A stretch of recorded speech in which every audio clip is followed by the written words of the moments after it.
one's about sex addicts. Thought that'd grab your attention. So, somatic narcissism. Soma comes from ancient Greek. It's a word meaning the body, which is what they use to fulfill themselves, and they use this to get their victims. They use sex as a tool, and this is how I've got into the side of this somatic narcissism because of my ex. Again, I wouldn't call him an ex completely because he was just more like well, let's say we were in a non-committed relationship. That's all I'm going to say. We weren't committed, but he cheated on me with another person and another person, probably another person, and on the sex site with adult sex, group sex, couples. Need I go on? Which is why I googled his traits and found out his traits were the same traits as a somatic.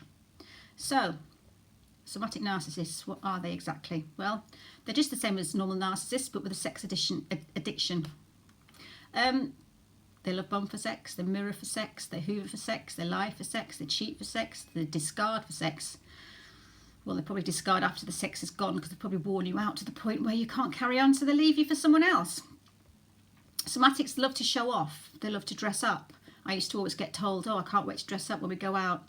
Oh, you know, let's all dress up. And it was all about dressing up and showing off. And if they obviously have a girl on their arms, don't know what it's doing with me, but if they had a girl on their arms who was, you know, highly looked at and obviously very attractive, all the mates would be like, yeah, you go there, oh, get it in, you know. So rude. And they were basically showing off to what their prize was, and that's what a somatic is. They like to have a beautiful woman on their arms and show off, and they basically just like to conquer the person who they have on their arms. These people have many partners, but they're very cold emotionally. They're cold emotionally in bed. I know that because I found that with my ex, which I'll go into more detail later. Not too much detail because this is a family show. Sorry. The victim is an object, like a tool to play with, a tool to gain supply. If it was just about the sex, I think, if he was just a sex addict without the narcissism bit, I think he could probably just get the sex from the sex sites.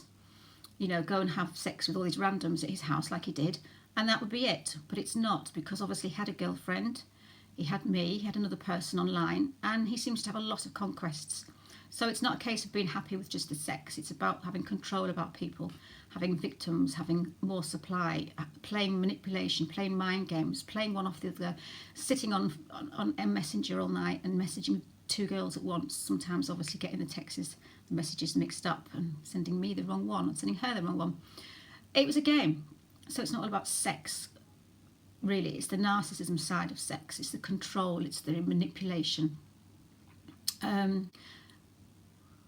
They will like the pursue. They will pursue somebody. So if there's a girl or a woman or a man who turns you down, who's hard to get, who's, you know, who doesn't seem really interested in you, that sets off their narcissism to the point where I'm going to get this person. So they enjoy the pursuit more than anything, really. It gives them a buzz. It controls. They play. You know, they like to play. Again, my ex was seeing a girlfriend, and the girlfriend said that he spent a long time pursuing her, and he worked really hard at getting her as a girlfriend. And I think, you know, there you go, that's a trait. And obviously once he got her, he started seeing her in November, and in December he contacted me. So at that point he probably thought, okay, I've won this one over, let's get another one. So that's how they work. So basically, if you injure them like you do, narc injury, if you tell them you're not interested, they get pissed off, and then they think, right, I'm going to get you. And it's a challenge to them to secure their conquest, really. The more difficult the target is to get, the more they want it and the more they feel they deserve it. Once they have that conquest, it gives them a buzz and they're desirable. Their goal is to give them a sexual performance, you know, making that victim satisfied and head over heels in love and in lust, and then withdraw their attention as they do. Narcissists will withdraw their attention, and somatics will withdraw the sex and then leave that person and that victim wondering what's going on, whilst probably finding somebody else, until they're ready to go back to them again, obviously, because they'd like to keep you there as a second supply. Yeah, and they rarely get emotionally involved, because if they do, well, I don't think they can anyway. I think they see infatuation as love. They get infatuated, and they don't know what love is, so they presume the infatuated feeling is love. Being infatuated is a slightly controlled thing, again, why where narcissists think they're in love, but they're actually infatuated, and then they get their narcissistic rage when you turn them down, or you upset them, or pull them up on something. Narcissists, well, somatic narcissists, again, don't make love, they just fuck. Excuse my language, but that's it. And I'll vouch for that. Not very well. Oops. Yeah, there's no emotional side to them. They'll basically do what they do and get up and go watch the football. There's no kisses, there's no cuddles, there's nothing that a normal relationship you'd have from, there's nothing. They'll have numerous partners all at once. Again, like we know, like I've just said, and to prove they have it, really. They'll tell you they love you. Now, obviously, I got told after about two times I'd seen my non-committed ex. He literally told me, or he texted me after the second time I met him, he said, I love you, or love you, whatever it was in a text. I picked him up on that. I said, don't you say that. I said, you don't love me. He said, well, sorry. Yeah, sorry. And I'm like, yeah, you should be. I said, you don't love me at all. He said, well, I love you as a friend. I said, fine, but don't tell anybody you love them when you don't. I said, that's not right. So I think he was quite shocked that I picked him up on that. So there you go. Again, narcissism. You can't tell somebody you love them after 2 weeks, 2 dates, or whatever it is. They love porn. He loved porn. They'll watch porn. They'll get off on porn. They'll think that the sex in porn is realistic. Now, porn, to me, I think, and maybe a lot of you will agree, that porn is false. It's not real. It's for titillation for the person's eye who's watching it. Yeah, it's titillation for the viewer. And what they do in porn, obviously, isn't very realistic. The men aren't probably enjoying it. The women are probably, they're acting. So when the person mirrors porn in a relationship, that's where it's emotionless and not very good, basically. Men that copy porn, actually men shouldn't copy porn. Again, it's for the eye. It's for the eye of the watcher. It's to titillate the eye. It doesn't titillate the body. Remember that. So by copying porn, it's not good. And that's what they think love is. That's what they think sex is, because all they watch is porn. They don't know basically anything else. Obviously, making love comes from emotions. And they don't have emotions. So they don't make love. They just screw. And porn, it dulls their emotions. It just dulls everything. The more you watch porn, the more porn you have to watch. The more porn you watch, the more porn that you have to vary to watch. You have to vary. You end up getting to the point where they have to find varied ways of turning themselves on. And when I say varied ways, I mean no boundaries. They'll basically want to do all sorts.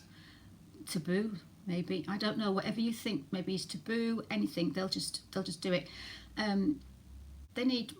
They need more for arousal. They need the couples. They need the threesomes. They need God knows what they need, but they have to just get more and more, because porn just dulls it, so they have to go up one more level. They frequent adult sex sites. So yeah, my ex did. That's what I found out after I found out he was seeing somebody else. I'm really cold in here, so I'm starting to shiver. It's supposed to be getting on to summer. Not. They're dating sites. They go on dating sites. The dating sites, they'll get the girls that want, or the boys that want a relationship. So what they'll do is they'll play with them people. They'll pretend to be the person that they want, like we know narcissists do. And they'll challenge them. And if they're not interested, again, they'll use them. And then they'll go to the sex site for the sex. They'll have 3 or 4 different people on the go at the same time. It's just, again, it's manipulating people. It's not about the sex so much. They're using the sex to manipulate people. They'll probably have OCD. Most narcissists have OCD. I know my ex non-committed person that I was seeing, OCD, crazy. Oh my God, his house was so clean. Mind you, his house had to be clean because the amount of like randoms he probably had around for sex. He obviously didn't want to portray an image of being messy. So the towels were always neatly hung on the radiators. One dropped off once. He called me through like an naughty schoolgirl and pointed. And I said, what? What's with the towel? I said, it's fallen down. I didn't put it like that. Toilet, I went to the loo. Toilet roll was hanging down towards the floor. It had unravelled. Pointed and looking at it. I'm like, what is wrong with you now? And he goes, look at the toilet roll. Does it have to hang like that?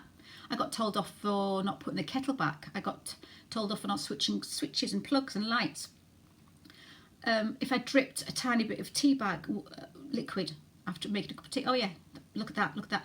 I even left one day and actually squeezed out my tea bag and wrapped it in toilet roll and took it home with me in the suitcase because he'd put the bins out and had nowhere to put it. I mean, that is ridiculous. When you have to leave and take your own tea bags with you when you leave someone's house, that's crazy. So anyway, another one. Yeah, again, they're emotionally, they just don't have any emotions. So when it comes to sex, they'll just get up and go watch the football. You get no cuddles, you get no kisses. It's not real. You should know the difference between real intimacy and real emotions to the point of where you're just being used. Yeah, that's it, done, finished, right, go down to have a cup of tea and watch the football. And you're just laid there feeling empty and alone and thinking, what the hell was that all about? Very emotionless, very fast. I'm giving away too many of his secrets. Shame. Yeah, so he'll only call you again if he wants some more supply. So the key to knowing and distinguishing between, sexual predators and a proper emotion is the way you're treated after sex. Yeah, normally you get the kisses and the cuddles and the romance and the niceness. You don't get that with a narcissist or a somatic narcissist. You get nothing. Again, they're all about sex, about power. They do enjoy sex, but they enjoy more that they're giving you something, what they think is good. They think they're performing really well, and that gives them a power to think, oh, she's liking this, she's loving this. It's not about emotions, it's not about love, it's not about intimacy, it's just about power. So these are somatic narcissists. They will use their body, they will use their victim like a tool, they will just use you for sex. They will have numerous relationships with different people. They'll have a relationship like my ex did with this girlfriend. She said he fought so hard to get her. They weren't intimate early on. They just spent time together. He was it's okay. He wasn't rude with her. He never dropped any innuendos. He was never crude. With me, he was different. He was more his real self with me. So it's amazing how two people can have the same boyfriend who acts so different with two people. He was so different to me than he was with her. And I find that really, really unnerving that somebody can act like that. You expect a person to be a person. Now, there is a cerebral narcissist. Now, they're the opposite. They use their intellect.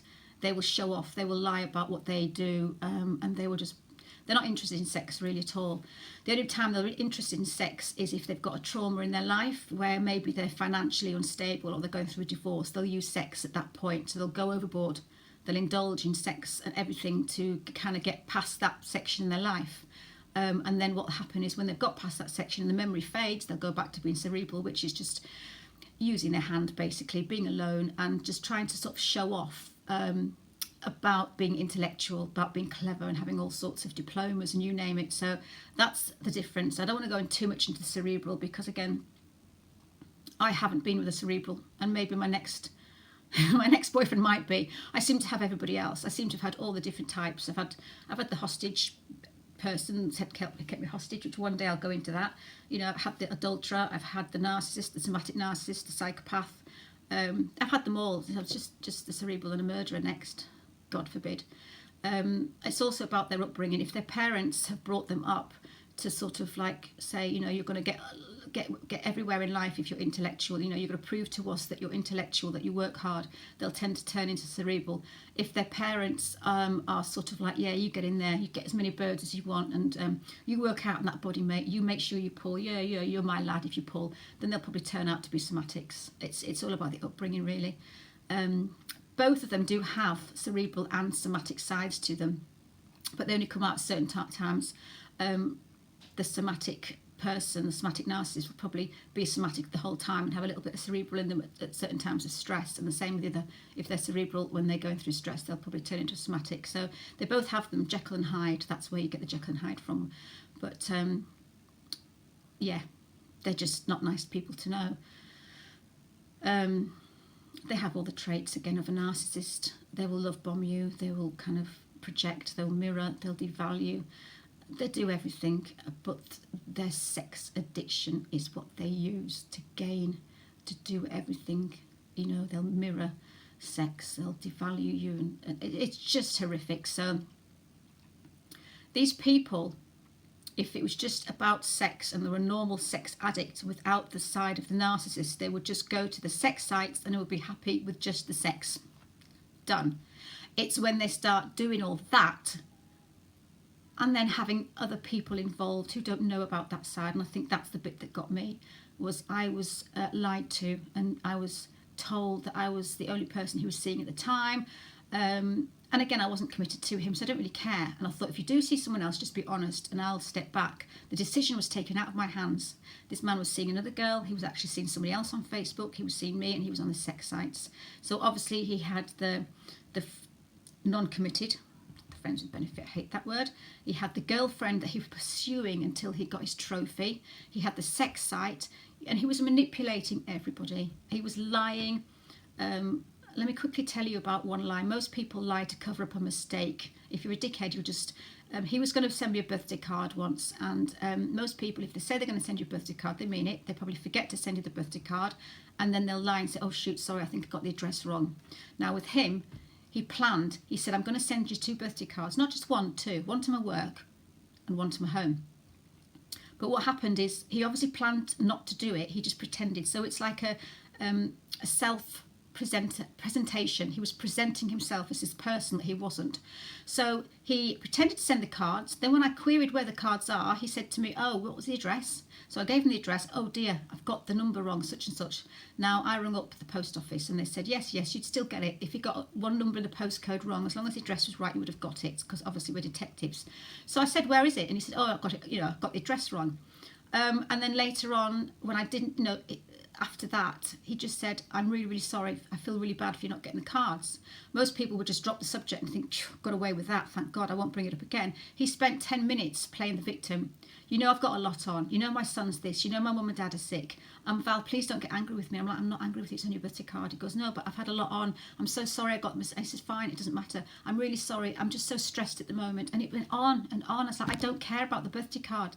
Now that really pissed me off, because he spent 10 minutes after making me out to be bad. So if someone's sitting there in front of you and going, I'm really tired, I've got a hard time, it's portraying that other person to feel bad. It's like, it's okay, don't worry about it, honey, it's fine. They're getting the victim, they're playing the victim, sorry, and they're getting the sympathy from me, and they're also making me feel guilty for not having the card and getting annoyed about not getting the card, which I didn't really give a shit about anyway. I knew he was lying. Why would you do that? Why would you sit for 10 minutes and start going on and saying, I've forgotten to I forgot the address because I'm so busy and I'm so stressed at the moment? That's just evil. That's manipulation. That is manipulation, to plan the whole story, pretend to send the card, to get the address wrong, and then to spend 10 minutes making me feel guilty because I didn't get the card. And he was so sorry, so bad. I feel so bad for not putting the right address. And oh God, what am I going to do? He actually said, oh, I'm going to go and get another one. He went out apparently, got 2 more birthday cards. I never got those neither. They're just crazy people. And they just use people for sex. So one of these days his willy will drop off. Yeah. Anyway, guys, listen, subscribe, thumbs up, and hopefully, please, it'd be nice, because it just means other people get to see the videos if they're of any interest, obviously. And I will probably talk to you about, again, I've got a few more ideas to come up with, so I'll see how it goes, and I'll get back to you. I'm going to put the heater on now. I'm freezing cold. All right, stay safe. Bye.